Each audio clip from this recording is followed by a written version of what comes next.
Hi, my name is Seyitan. People know me as Chef Seyitan, while others know me as the East African Nigerian Chef. I was born in Kenya. Um, Long story short, my parents are missionaries, so I was born in Kenya, and then we moved to Rwanda, where I grew up. Literally, yeah, basically all of my life, half of my life, because I'm older now. But yeah, it was an interesting journey because my mom was in the hotel and restaurant management industry back in Rwanda. So I used to follow her to the hotels and restaurants that she'd work at. And I think that's where my flair for cooking started. I'd say that from the age of maybe 7, maybe 8, I was already making meals for my siblings and I. Moving back to Nigeria, sometime in 2013, it was almost like I was coming into a new space, new environment. And then because I was in the culinary, or because I was looking to go into the culinary industry, it was almost like starting from scratch, having to learn Nigerian dishes, learn the spices, learn the herbs, learn literally everything about Nigerian cuisine because I had zero idea about the things that my own people used to eat. Growing up eating other kind of things, already mastering the things that they used to eat, the spices that they used in their foods, the techniques that they used to make their foods. And then coming back here, it was almost like, yo, where do I start from? And that was what led me to go to culinary school, Reddish Chronicles. And yeah, since then, it's been great. So what inspired me to be a chef? I'd say passion. And I know that that sounds a little bit cliche, but then yeah, passion kind of inspired me to be a chef. And then seeing my mom do certain things in certain ways and putting certain responsibilities on me when she realized that this is what I wanted to do. Should literally travel with my dad and then call me that a guest is coming home and I need to prepare something for this person. And in my mind, I need to make it the way my mom made it. I need to make it so that whenever this guest tastes it, they're like, oh, is your mom around? And I think that was kind of what pushed me to, trying to do better in culinary.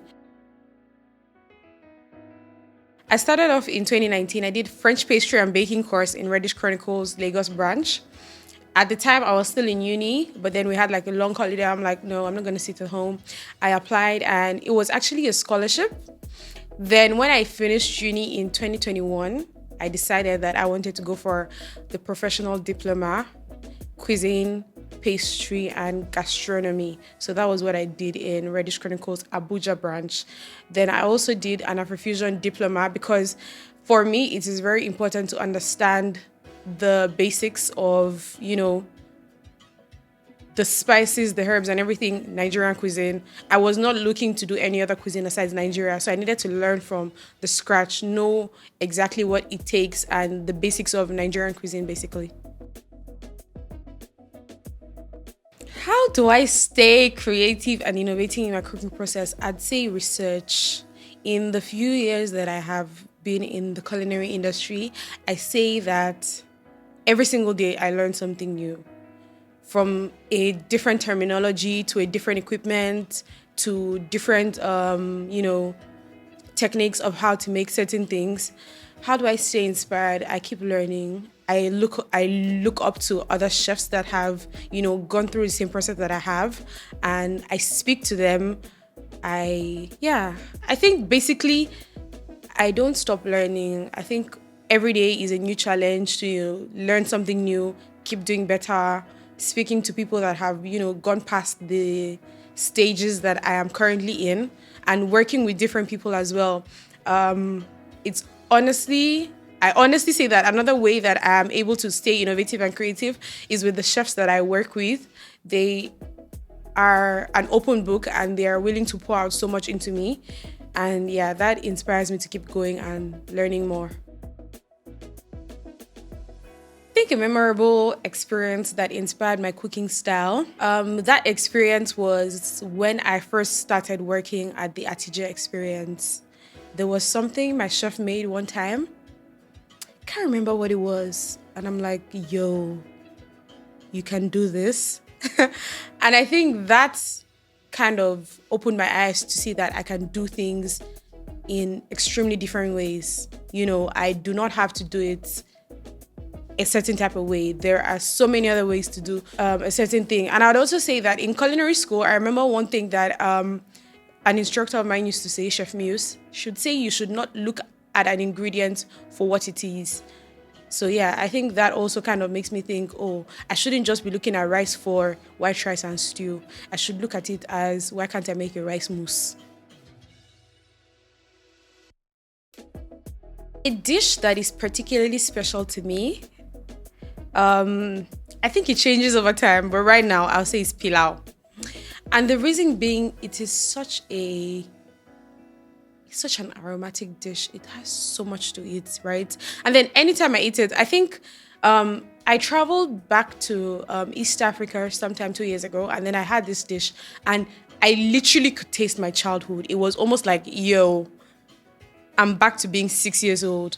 And I think that stood out for me, and I have seen the power of food. So I'd say that currently pilau rice is a dish that is memorable to me. It's a dish that you wake me up from sleep and you're like, oh, start cooking.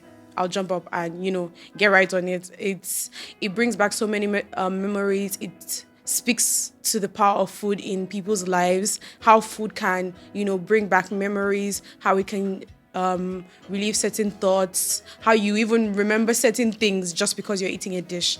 Pilau, I'm telling you, it's special to me. How do I balance tradition and innovation when I'm cooking? I'd say that I need to understand the tradition first. It goes beyond just being innovative, right? If you are trying to be innovative with a particular ingredient or a particular food item or whatnot, you need to understand what that thing is. So first, understanding the tradition, the story behind whatever it is that you want to, innovate.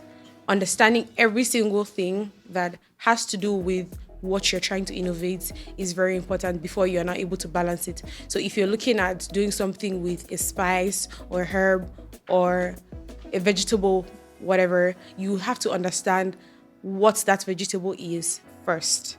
And I think that is how I'm able to balance tradition and innovation. I look up to so many chefs. I'm not even going to lie. So many chefs are doing amazing things out there. And this one is a hard one because I cannot mention one name. There are so many chefs out there that are doing amazing.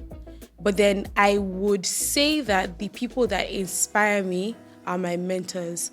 And this is because I have had one-on-one connections with these people. This is because these people have put me through physically. I understand that there are so many chefs that are even maybe better than them or maybe internationally recognized. But then these particular people that I'm about to mention, they are the people that I look up to because aside from knowing that, oh, these people are doing great things, they're people that have directly impacted in my life. 4 major chefs in my life. So in no particular order, the chefs that, inspire me, the chefs that I look up to and I'm like, if this person could have gotten to this stage, I can do better. And I like that these particular chefs, when even when they're speaking to me, they tell me that they want to see me do better than they have done. So yeah, in no particular order, Chef Denike, Chef Taka, Chef Moyosore Odumfa of Atije Experience, and Chef Diovel Malonga. These 4 people, they inspire me from the kind of cuisine that they cook, to the techniques that they use, to the stories behind it, to the process in which they are able to create their menus. I really look up to them and I admire them for who they are. And thank you so much for being mentors to me. So I'd say that Nigerian and East African cuisine, though may seem different, are really similar. And I have learned that over time from research. A lot of African countries have similar dishes, but just maybe cooked in different ways, different techniques, or maybe one ingredient that makes this dish entirely different from the other. So I'd say that The difference is not that much, honestly. There's so many similarities. When you look at Nigeria, you see things like, okay, for example, in Nigeria, you have puff puff, right? And we know it is soft dough, very, that's street food and blah, blah, blah. Then when we go to Kenya or we go to Rwanda, we have mandazi. It's literally the same thing, just that mandazi has cardamom, and then puff puff, we tweak it up with cinnamon, nutmeg, or whatever it is that the chef prefers to use. So I'd say that a lot of dishes in Nigeria and in East Africa are quite similar with just a few differences. My three favorite ingredients making a dish. I say Yoruba pepper. But then, aside from pepper, onions. I think a very flavorful base really determines how your dish would come out. So I'd say pepper, onions, and garlic. Yeah. Currently, I used to shy away from making pasta for a very funny reason. I don't know why. Maybe because I wasn't the biggest fan of pasta. So it was almost like... But then right now, I think I have started trying out different recipes with pasta. And currently, that's my favorite thing to prepare. Aside that, I'd usually fall on any kind of rice dish.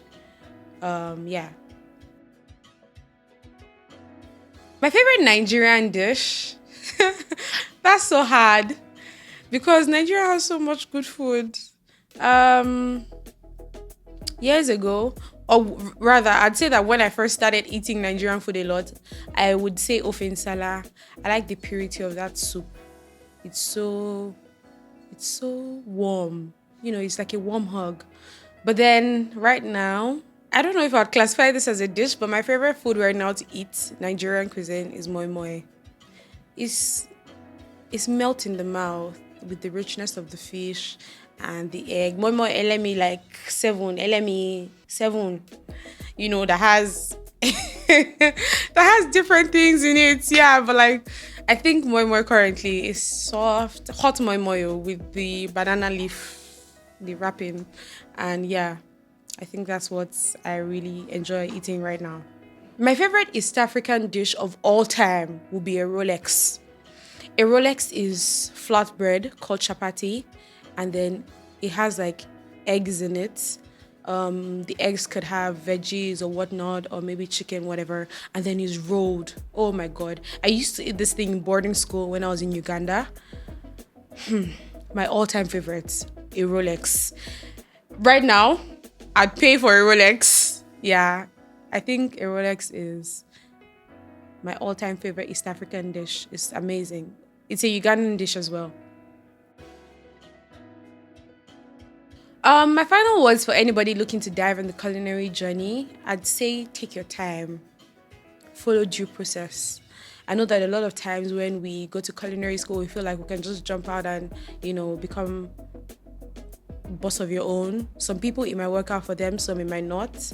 Take your time, follow due process, keep learning, work under people. I'd say that one of the blessings that I have gotten from my culinary journey is being able to work under people that trust me enough to show me how business runs, right? And I do not take that for granted. I think it's very important to understand the basics. Aside from even just being a fantastic cook, there's so much that goes on to having carving a niche for yourself in the culinary industry. That is very important. So when you all say, oh, when are you going to open your restaurant? When are you going to... I don't think it's all about that. I think first and foremost, take your time, follow due process, learn, keep learning. You don't know it all after culinary school. It's important that you continue to learn. Work under people who have gone through the same things that you have. Ask questions, very important. Find people that you can fall back to, that you can speak to. Yeah, it's just important to follow due process, I'd say. Yeah. Thank you guys for tuning in to Virtually Hungry. Thank you for listening to everything about me. We're looking forward to giving you awesome content, amazing recipes, and yeah, just look forward to Virtually Hungry. Please like, follow, and subscribe.